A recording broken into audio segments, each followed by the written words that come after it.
Mr. Jake. Wake up and smell the ashes.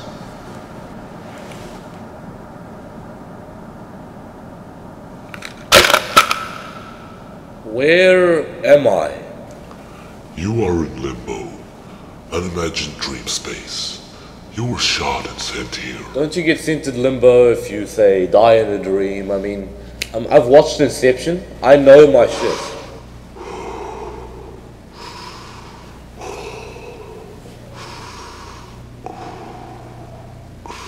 Answer my question. You do not shout at your superiors. You're not my geography teacher. What are you gonna do? Ask me about the most important part of New Zealand politics? No, but I give you a challenge. Accepting it is mandatory.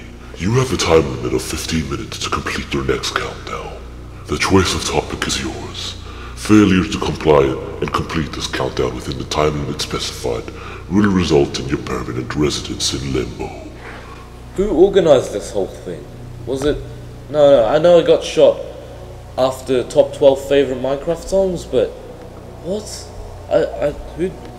Who shot me? Your time limit starts now. Okay, no time to think. Let's start.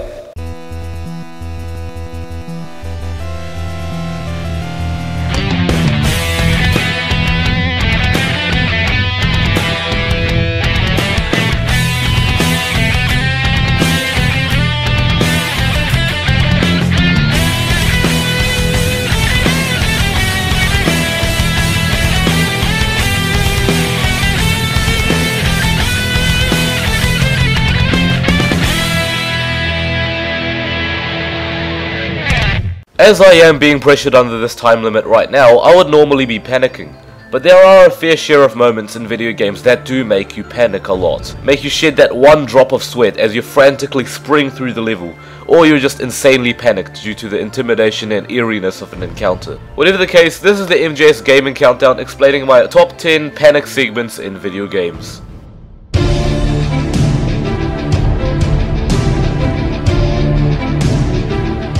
The idea of flipping gravity every time you jump in a platformer may seem simple, but wait until VVVVVV just completely blows this idea into the nearest brick wall. VVVVVV, which I will now call V for short, or V for Vendetta, because saying it 6 times is an overdrive. This game never provides a single moment where things have ever been cheap. Everything is basically a fun challenge. But how about if you put this already fast-paced gameplay into a time-scrolling tower stage?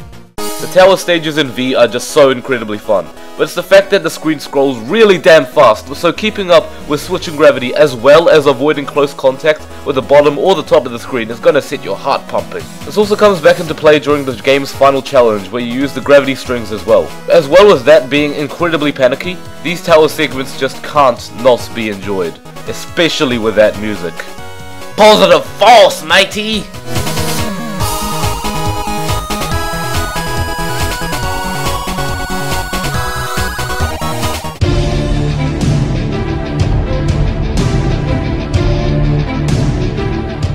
The Chaos Theater turns into an RPG game and the main bosses and characters are users and admins from the forum itself? Yeah, why not? One of my favorite admins is Psychotic Nikomata. There's just something really endearing to me about psychosis and insane things. Just say, a cross-dressing cat person who lost their marbles. No, literally, lost their marbles. You find the marbles in the Hellsylum. After finding a key in Castle Camel Slayer, unlocking the hatch containing the bag of marbles, and then bringing them back to Psychotic, what happens? Well, after the countless amount of times the game itself tells you it's a really bad idea to give back his marbles, you still do so. All the admins are angry. Why would you bring back Felix Valora? Why? Why? Why? His text is purple. His theme becomes Room of Angel from Silent Hill. He casts some purple haze before you enter the battle. Felix is the most difficult boss in the game. I leveled up all 4 party members to level 99. Full stats and tats, but even that didn't help the fact that he drains everyone's health to 1 HP when the battle starts. Combine that with being able to give you every single debuff and poison effect in the game, jump scaring you as an attack, and just looking really sinister, you're gonna piss apples during this fight. Fricking apples. To this day, I still have never beaten him. And you know what? What else would you have expected from an admin that was banned for being too powerful?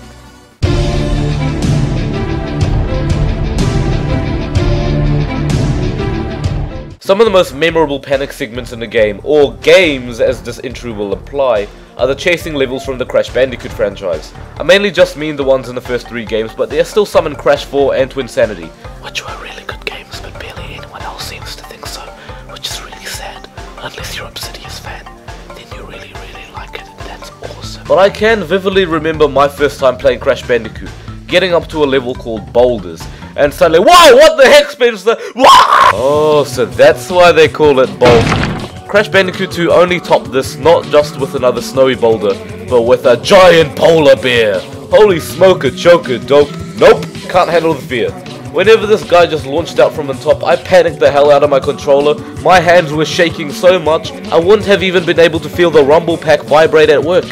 It was just so shocking at an early age. Of course, Crash Bandicoot 3 decided to take it a step further and introduce a dinosaur? Holy fucking shit, it's a dinosaur! Jesus Christ, what the fuck?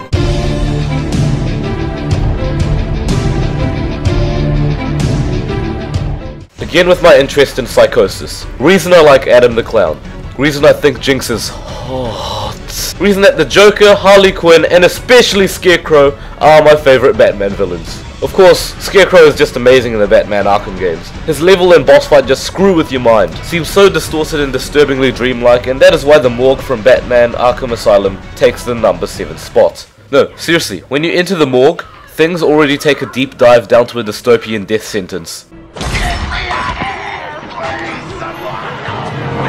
Dunno about you, but that's pretty scary. What makes this place even more frantic and panic-inducing is the fact that throughout the unsettling slants this level is tilted at, the dead corpse of Commissioner Gordon laid back against the wall, and the exploration through chromium-like corridors, you hear disturbing whispers and mumbles.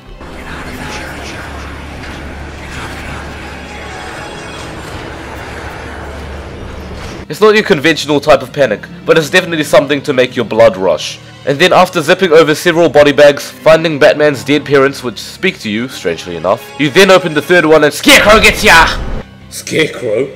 More like Jump Scarecrow, am I right? No? Okay. Following this encounter are 2 more fragmented projections with the Masked Man himself, because Scarecrow is just that much of a genius when it comes to messing with minds. He's like Batman's version of Christopher Nolan. Oh wait a minute.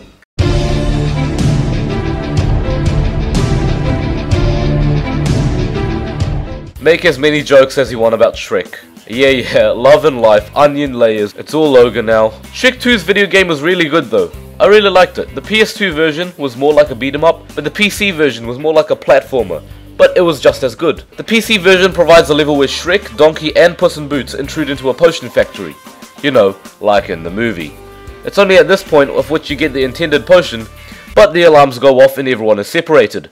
All the henchmen are notified, suddenly there are flashy lights illuminating the room, and it's your job to rush back over roof beams, through previous rooms, and through vents in the wall to escape with the potion. Okay, so it's not the most usual of choices for segments of panic in games, but the potion factory really catches you off guard when the alarms are set off. It's really the flashing lights and music that makes this really nerve-wracking.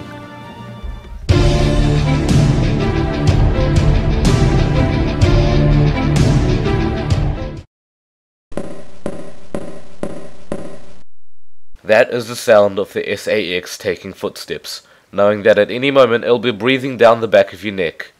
Not before slitting it open, of course. Metroid Fusion is a game all about atmosphere and being eerie, but when you see this entity in the beginning, the parasite virus steals your suit, takes your weaponry from you, and it's pretty scary when you see someone that is literally much stronger than you lurk closer in the darkness. You really do want to roll out of that place before it spots you and gives chase, and when it does, getting caught is an instant death. So make sure when you hear those footsteps, you do not panic. Impossible! How can you not panic when that face appears and shocks the everlasting brick waste out of your anus?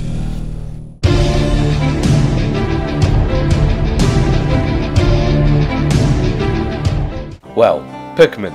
How could such a happy game about leading flower plant figures to gather materials turn tragic into one Isn't it crazy how droning a piece can be? Listen to the music. It's just so dreary.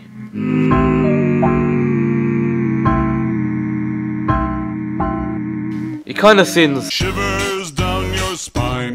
just Just imagine walking through an underwater sewer maze and you get a bit lost and you spend way too much time figuring out where to go, and this gets confusing, time is ticking, and then the game gets impatient and throws what at you?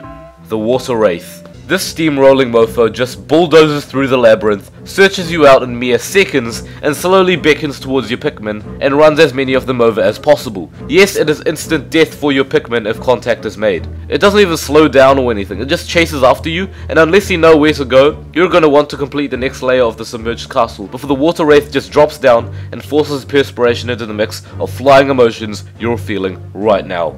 I was terrified of this.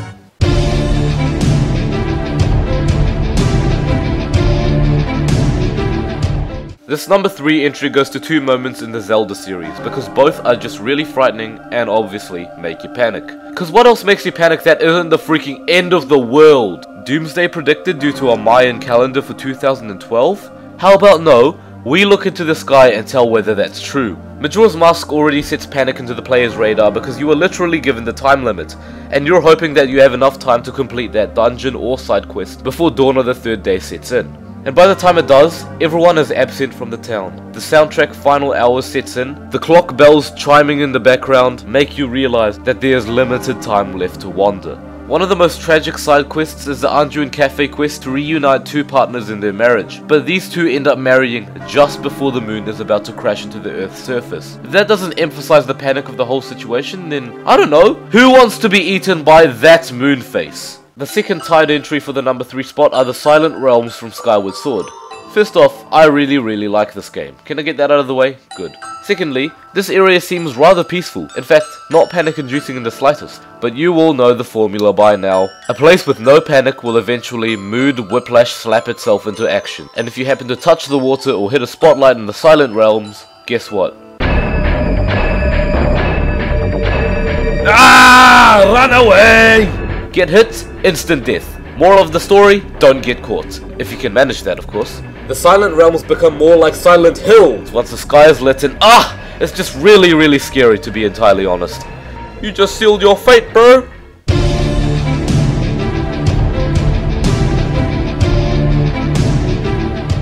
Eversion started off as a happy-go-lucky 2D platformer, for the first couple of levels at least. But it's after you learn the game's main mechanic, everting the level environment, that things start changing.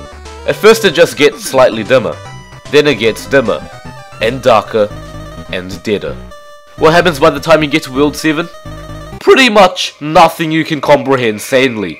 Forget subtlety, this game just went all hellish with ghoul hands flying through the air, and the wall of dark matter chasing you and everything like what on earth? The first time I played this level, I was really concerned that the game might just suddenly have a screamer or something. There's so many pop-up enemies and unexpected turns in mood during this game that by now you just don't know what to expect anymore, and you can't really think through it long enough, not while running away from the dark wall of spooks. Even when you die and have to restart, sometimes instead of just saying ready every time you try again, the game can threaten you with random messages. It could even be a blank screen. You're incredibly hyped, but not for the good. No, you're hyped to finish this game ASAP now. Why would you even want to spend another second in World 7? This is essentially Satan's dorm room.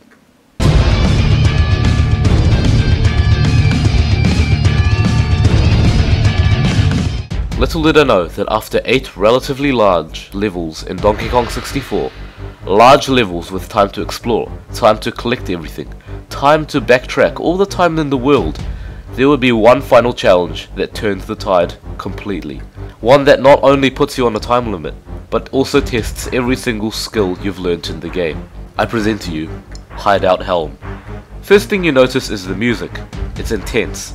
The clock is ticking, and if you don't get to the end of K. Rool's hideout, you're gonna see your precious island blow up. Depending on how many blueprints you found in-game, this will change the amount of time you're given. But it's the design of the level itself that truly does get Hideout Helm at the very top spot on this list.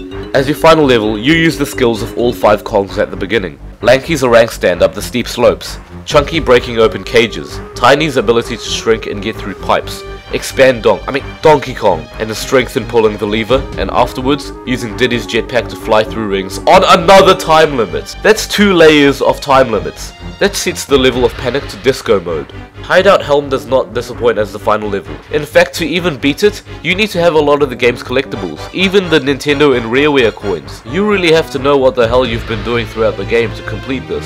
Just take that, the music, the challenging level design, the mini-games, and the evident time limit. This is the most panic-inducing moment I've ever encountered in a video game. Right now, to me, I've beaten the game several times over, so I know what the level's going to throw at me. But back then, when I was about 8, I was overly shocked by this massive curveball. And even today, when I reach the stage, I'm given chills by the soundtrack and the overall atmosphere. I am MasterJakeStudios, and I promote an end to this video. In under 15 minutes! Yes! What do I win? Oh god, no, please, no, stop. Oh, come on! No. What a clueless scrub.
There's Dave.